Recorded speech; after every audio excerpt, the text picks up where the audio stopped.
kids. Fuck the kids? Yeah. You have just tuned in to the Mag Nerd Podcast, your home for everything in music, anime, and gaming. What is up, people? Showing the King here, back with another toy review, and today I'm bringing you a Versus review. This is going to be the Marvel Legends Retro Rogue and Marvel Legends Retro Gambit, and these will be compared against the Marvel Legends Rogue from the Juggernaut Build-A-Figure wave and the Gambit. I cannot remember what wave he came from, but it doesn't matter. All right, but before I get into that, I just want to let you guys know, again, we are steadily climbing with the subscriptions. I thank you guys so much for all of that, but we do need to do more. We got a lot of ground to make. We want to do another giveaway. Talks of that will be coming up in the future. But again, make sure you guys, if you're enjoying my content, make sure you thumbs up the video or thumbs down the video, and make sure you're subscribed to the channel and on my Instagram and Facebook, yada yada yada. All right, so other upcoming things that I have going on for the month of December. 2 of my biggest videos of the year will be coming in the next couple of weeks. Number 1 will be the 2020-2021 room tour. I'll be filming that towards the end of the month, and then I also will be doing my action figure review, my top 10 action figures of 2020, so stay tuned for that. All right, enough shameless plugs. Let's get into this review. All right, so we have the Retro Rogue, the highly elusive, very coveted action figure, and then we also have the Gambit. How do they stack up against the old ones? Let's find out. So let's get a quick look at the box here. I like the card art. I'm not a huge fan of the artwork that they used here, but that's cool. Here on the back, we got a picture of Rogue, and we have her bio right here if you want to pause it. And we got the same difference with Gambit. We got the Gambit here. Again, not a huge fan of the artwork that they used here, but again, that's fine. He comes with his bow staff, cards, and another card, and another changeable hand. And again, here you have his back, and you can read his bio here. Let's get these things open. All right, we're back. Both figures are out of the packaging. So before I do the versus comparisons, I like to take a look at the figures on their own merit, just so that nothing gets mucked up. So let's take a look at Rogue first. Let's get her out of here. She comes with the thing that's different is she comes with a ungloved hand where she can like kind of grasp and power steal. And she also comes with a alternate hand where she's holding the glove, which I thought was actually pretty cool. And then we just come with the Rogue.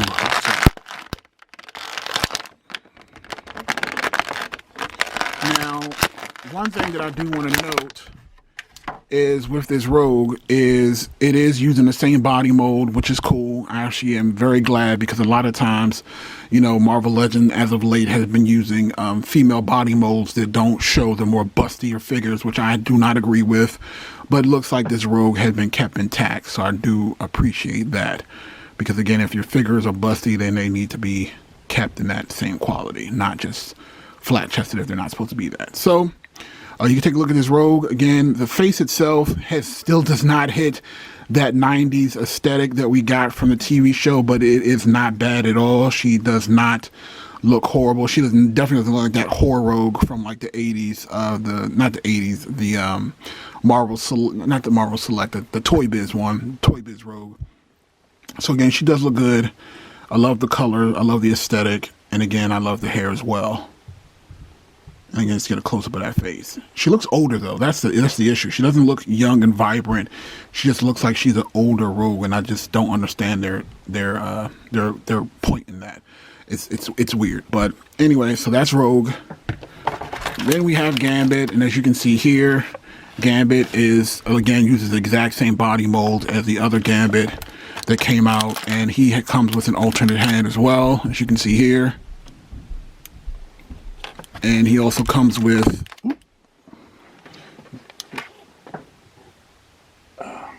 sorry about that, guys. He actually comes with a playing card that he can hold. I think this is actually really cool. And again, it kind of has this iconic, you know, the energy that he has in a card. And it's like, this is the spade. They could have put a number on there if they didn't want to be lazy, but you can kind of do that yourself. And then he also comes with another alternate hand, which is just like the one that came with the other one, except now they actually put some of the card things on here. They didn't put any numbers on it. That would have been an extra nice touch, but you know, it's a baby steps. And then he comes with his bow staff, of course. And just to get that out of here. Again, this is the exact same bow staff as before. And then get him out of the packaging. And there we go with Remy LeBeau. All right, so let's just get a quick look up at his face. And again, for the most part, it looks like his face is about the same. It doesn't have the stubble. He looks like he has more of a clean shaven. And again, this is just the first time I'm looking at it myself, so we'll see more of it when we do the actual versus comparisons. So again, you can see him here from the side, from the back, from the side, and again from the front. All right, so let's pull out these other figures and get this versus review started.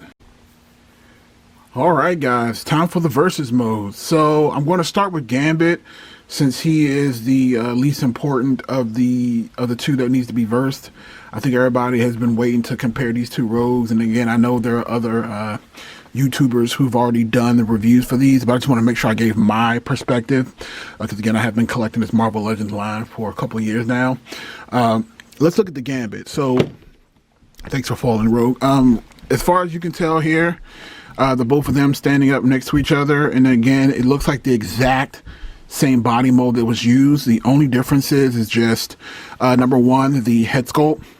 With here, we kind of have more of a wavy head sculpt for the Marvel Legends Gambit, and then the retro Gambit kind of has more of a standard haircut. You can see from the side here.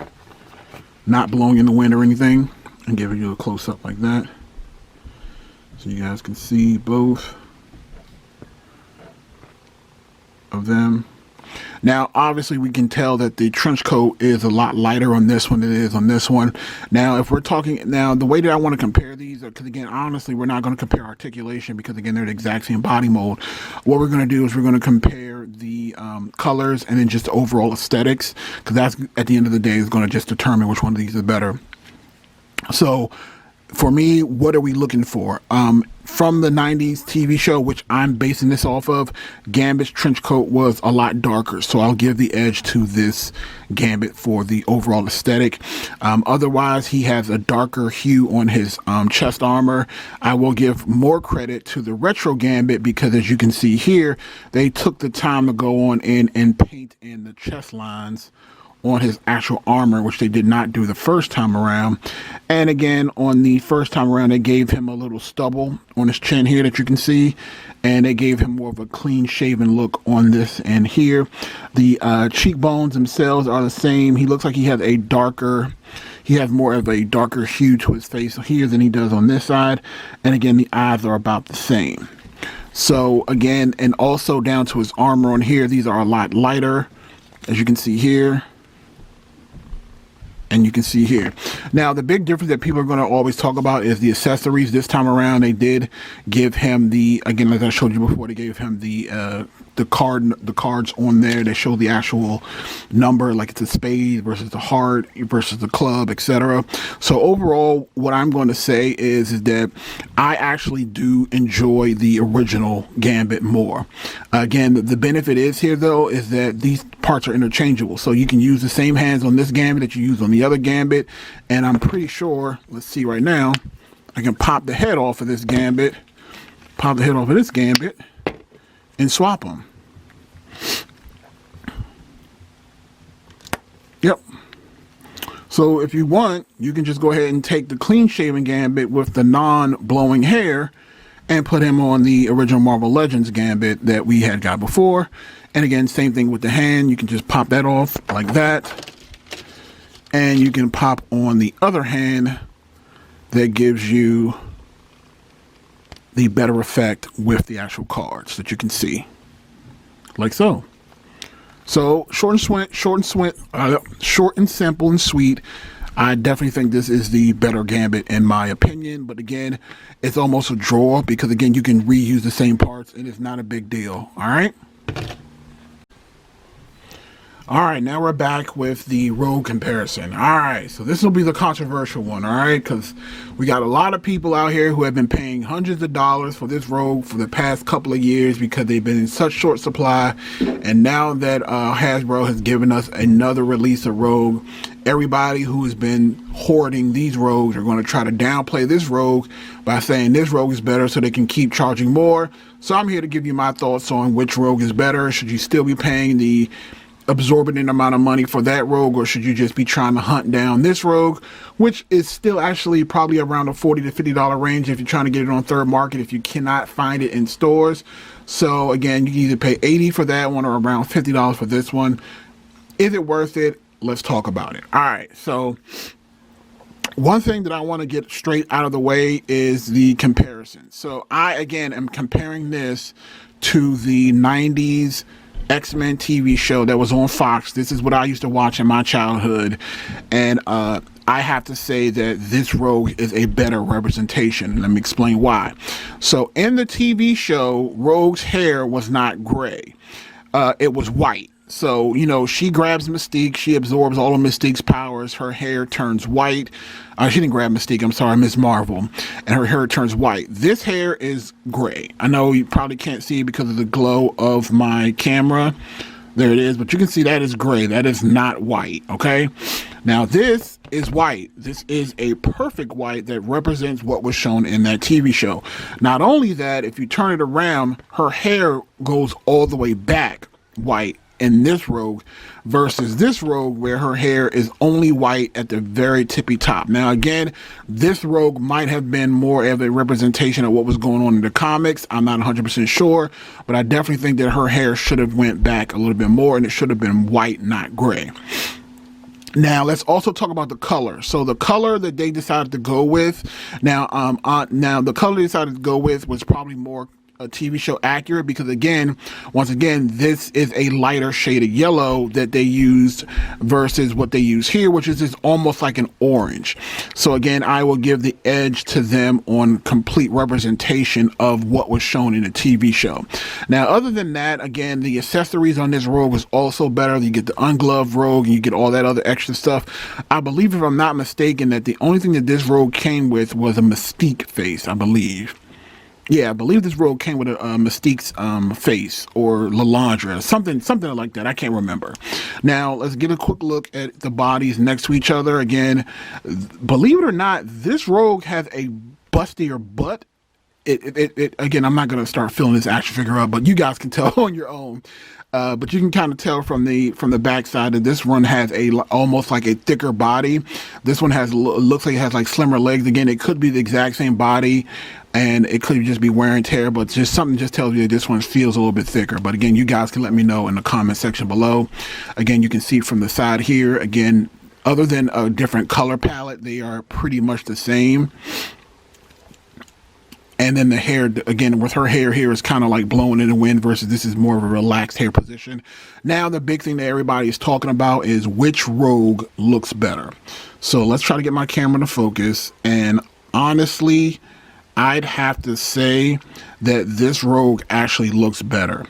And let me tell you why. So if you look at this Rogue here, her eyes are slightly crooked a little bit. And again, the lipstick looks good, but you know, her eyes are kind of slightly off versus this Rogue where she does look a little bit older, more distinguished. Again, her eyes look more symmetrical, her lips look more symmetrical. She just has an overall better look to her than this Rogue. Again, this Rogue will always still have a place in my heart, but honestly, I just definitely think that this Rogue is far and away better than the original Rogue that we got. It's just hands down a overall stomp fest. So again, my final thoughts on this is actually that this new retro Rogue is the new gold standard, in my opinion. This Rogue is not bad. I'm not telling anybody to go throw this Rogue away. I'm just saying, in my setup for my X-Men team, this is the Rogue I'm going to definitely be going with, and this one will probably go on my natural display with the other Marvel characters, and this one will go in a single default display. All right, but let me know what you guys think. Let's get this conversation started. Comment in the section below. Which Rogue do you like better? Do you think that they should release Rogue again later on to try to match the 90s look better with the face? Again, just let me know. Thumbs up the video. Subscribe to the channel. This is Sean the King, See you later. Peace.